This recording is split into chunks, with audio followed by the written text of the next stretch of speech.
तो बंधुओं, दुनिया में कोई स्त्री या कोई पुरुष, हम आलोचना, तीखी आलोचना, बहस ये सब कर तो सकते हैं, लेकिन दुनिया में कोई स्त्री या कोई पुरुष बुरा नहीं होता है। कोई स्त्री भी गलत अगर नहीं है तो कोई पुरुष, अगर कोई स्त्री गलत है तो कोई पुरुष भी गलत है। कोई भी चीज़ बुरी नहीं है, लेकिन विश्लेषण भी उतना ही आवश्यक होता है। दुनिया की कोई चीज़ कितनी भी बुरी क्यों ना हो, लेकिन उसका जो इस्तेमाल करने वाला होता है, उस पर वो जो ग्रंथ लिखता है, उसका जो इस्तेमाल करने वाला होता है, अगर वो सही है तो वो चीज़, वो वस्तु, वो ग्रंथ या वो धर्म, जो भी बोलो, वो अच्छा या गलत होगा। प्राचीन काल में शराब को बहुत बुरी चीज़ और ज़माने ने बताया। शायद ये नींद न आने के लिए कुछ लोगों ने इस्तेमाल किया होगा। कई पेड़ के पौधों से या फलों से निकाला होगा उसका सड़ा करके रस, ताकि इंसान थोड़ा सुकून चैन से सो सके अगर उसे कोई दुख दर्द रहा होगा। लेकिन लोगों को लगा कि इससे जब नशा आता है, लोग आदी होने लगते हैं, तो फिर वो पूरे समाज को घूंट पिलाया जाता है। और इसी प्रकार ग्रंथों का नशा हमारे दिलो दिमाग में, चाहे वो दुनिया का कोई भी धर्म हो, जिस प्रकार शराब एक नशा साबित किया जाता है और हर साधु संत मौलाना हर कोई शराब को गलत बताया जाता है। बंधुओं, बहुत कम पियोगे तो कोई फ़र्क नहीं पड़ेगा, लेकिन ठीक ठाक अगर शराब को लिया जाए इस्तेमाल के तौर पे तो वो दवाई बनती है। दवाई बनती है, दवा का काम करती है। सवाल इस बात का है, उसका इस्तेमाल करने वाला कैसा है। इसी दवा से शराब भी बनती है, और इसका इस्तेमाल अगर गलत हुआ तो फिर वो नशा कहलाता है, लत कहलाता है, यादत बनती है। इसी प्रकार भ्रम, भगवान, गम, गुरु और प्रेम, ये सब शराब के जैसे नशा है। नशा, भ्रम, भगवान, गम, गुरु, प्रेम, ये सब नशा है। अब फर्क इस बात पर पड़ता है कि इसका इस्तेमाल करने वाला कौन, क्या और कैसे करता है। अगर सही हुआ तो ठीक है, और इस्तेमाल करने वाला अगर गलत है तो दुनिया की हर चीज़ बुरी नज़र आती है, वो चाहे कितनी भी अच्छी क्यों ना हो। तो इसलिए इंसान जब एक बुरा पक्ष पेश करता है तो उसके विपक्ष में अच्छी बात भी जरूर होनी चाहिए। लेकिन हम केवल बुरा ही बुरा सुनते हैं। हम ये तो सुनते हैं कि कौवे को खाना खिलाने से हमारे पूर्वज जिंदा हो जाते हैं, लेकिन हमारी माँ जिंदा होती है तो हमको उस कौवे को अपनी माँ की बेजिना पर बैठने नहीं देना चाहते, उसको बाहर से ही खिला करके भगा देते हैं। भैया, वो श्राद्ध कर रहे हैं, हमारी माँ के साथ सोना चाहिए अगर वो बाप है, बट आस्था का प्रश्न है, नहीं बोल सकते। इसलिए पशु पक्षियों ने नए जीव की उत्पत्ति के लिए अपनी आवश्यकता के अनुसार सेक्स किया, और उसे लोगों ने जीव विकास कहा। जीव विकास, कि बोले जीवों का विकास की थ्योरी यही है, वो खाएगा और सेक्स करेगा। इंसानों ने इसी सेक्स की कला को कभी प्रेम कहा तो कभी बलात्कार भी कहा। तो सेक्स करने की कला कामसूत्र कहलाए, कामसूत्र। और विज्ञान इसे सेक्स की कला ही कहता है, वास्तविकता है। और आम इंसान इसको प्रेम कहता है, क्योंकि उसको आसानी से मिलता नहीं, क्योंकि वो गरीब, भिखमंगा, नंगा पुंगा होता है, पैदाइश से उसके पास पैसे नहीं होते।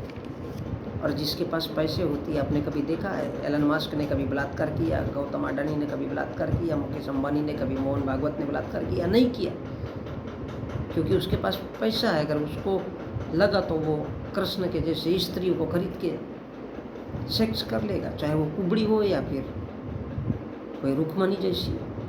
उसके पास पैसा है इसलिए वो खरीद सकता है, जिसके पास पैसा नहीं वो साला प्रेम कहता है कि उसको उस भिखमंगे को मिलता नहीं। तो हजारों तरीके से सेक्स करना ही प्रेम कहलाया। किसी ने राधा कृष्ण का प्रेम कहा, तो किसी ने 16,000 रानियां रख करके सेक्स किया, और यही रासलीला रामलीला रचाई। यही तो रामलीला है, सेक्सोलॉजी। सारा का सारा दर्शन, फिलॉसफी, ये क्या कहलाया? How to do sex, how to do sex. Sex का हिस्सा, कोई उसको कामसूत्र कहता है, कोई उसको बच्चा पैदा करने की मशीन कहता है, और है क्या उसमें? तो स्त्री का नंगा शरीर, जिसे कोई कामाख्या के मंदिर के नाम से भी जानता है।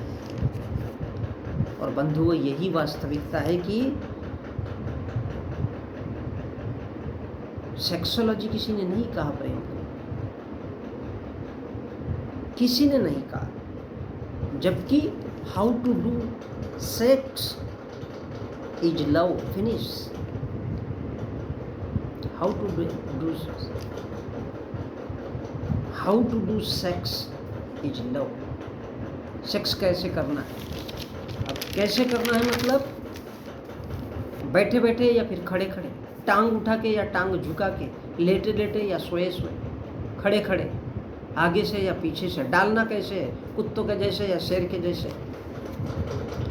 बैठ करके या बिस्तर पर, सोफे पे या पलंग पे, शाट कैसे लगाना है? और लोग उसको प्रेम कहते हैं और प्रेम की कहानियां सुनाते हैं और इससे भी पैसा कमाते हैं और कहते हैं ये राधा कृष्ण का प्रेम है। और कोर्ट कचहरी में जाओगे तो कोर्ट कचहरी पूछता है कि पुरुष के हाथ कहाँ पर थे, उसके पैर कहाँ पर थे, उसका पेनिस कहाँ पर था, फिर तुम्हारा वजाइना कहाँ पर था, वेजिना कहाँ पर था। ये कोर्ट कचहरी से सीखने की बातें। और हर दुनिया का माँ बाप पैसे वाला दामाद ढूंढता है। मतलब क्या है? पैसा ही सेक्स है, पैसा ही प्रेम है। और कहते हैं कि मेरी बेटी खुश है। कोई पूछता नहीं है कि दामाद ने कितने शार्ट लगाए। बंधु, ये सच्चाई है, क्योंकि शादी तो पैसा देख करके की जाती है। हाउ टू डू सेक्स, टांग उठा के करना है या टांग झुका के करना है, एक टांग उठाना है या दोनों टांगे उठाना है। और कहते हैं कि जोड़िया ऊपर वाला बनाता है। कोई नहीं बोलना चाहता कि ठोकना कैसे है, उसको प्रेम कहते हैं। बलात्कार कर सके या फिर मर्जी से सब कुछ, हवस के रूप में स्त्री को ठोकना है या फिर कैसे करना है, ये सब प्रेम है। इसलिए तो पैसा देख करके होता है। और क्या प्रेम है? How to do sex. और सेक्स क्या है? जरूरत का खेल। स्त्री को सेक्स चाहिए तो कभी कभी पुरुष को भी आकर्षित करती है, और काम हो जाने के बाद तू कौन और मैं कौन। सेक्स क्या है? जरूरत का खेल। कोई पटाकर सेक्स करता है, यानी मना कर, बहला कर, फुसला कर सेक्स करता है, और कोई ज़बरदस्ती कहता है। तो जो बहला फुसला कर सेक्स करता है उसको लोग प्रेम कहते हैं, और जो ज़बरदस्ती करता है उसको बलात्कार कहा जाता है। और जिस स्त्री को पैसा चाहिए तो वो ओपन छेद और शरीर दिखा करके सेक्स कराती है, ये भी प्रेम कहलाता है, क्योंकि उसको पैसा मिलता है। और यही देखने के लिए हमारे देश में कामाख्या का मंदिर दिखाया जाता है। कुल मिलाकर हाउ टू डू सेक्स, टांग उठा के करना है या फिर टांग झुका के करना है, और उसको हम लोग प्रेम कहते हैं। प्रेम और पैसा कुल मिलाकर के सेक्स है, जिसको पैसा मिलता है, दिया जाता है। जहाँ पैसा है वही सेक्स है और वही प्रेम है। तो इंसानों को जैसी जैसी ज़रूरत थी वैसा वैसा इंसानों ने नाम दिया, और सारा का सारा एक प्रेम का हिस्सा ही है। अंग्रेजी में सेक्स और हिंदी में प्रेम या प्यार। अब लेटे लेटे करना है, सोए सोए करना है, कपड़े उतार के करना है, या फिर ऐसे ही छेद में डंडा घुसा देना है, ये सारा का सारा सिस्टम प्रेम ही है। और बंधुओं, माताओं, बहनों, ये जो सारा का सारा खेल है ये बुद्धि का है और कुछ नहीं है। ना स्त्री बुरी है ना पुरुष बुरा है।